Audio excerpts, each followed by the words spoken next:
intake manifold. This is the fuel rail. That is the sensor that I had to take the plug off of. That was up underneath because we're looking at the underside.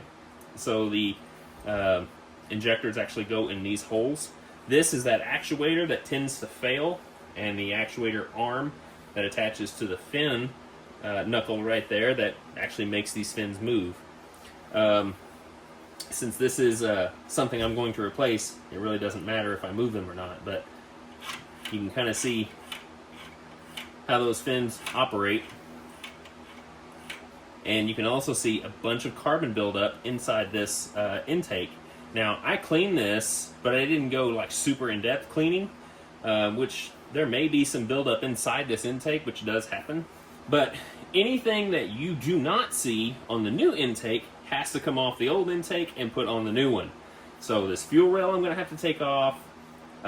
This right here, which looks to be part of the evap system, I'll need to take off.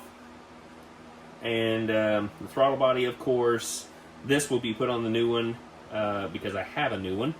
And then the fuel rails on top and the vacuum line that I left on here will have to be removed and put on the new one. So here are a couple of more things that you could probably get acquainted with while this is off, so you know where they're at.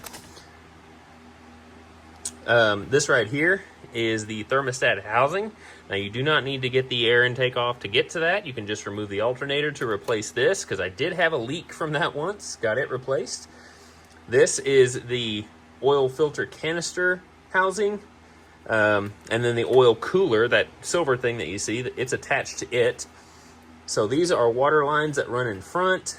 This is part of the PCV system that's attached to the oil cooler, or excuse me, the oil filter housing.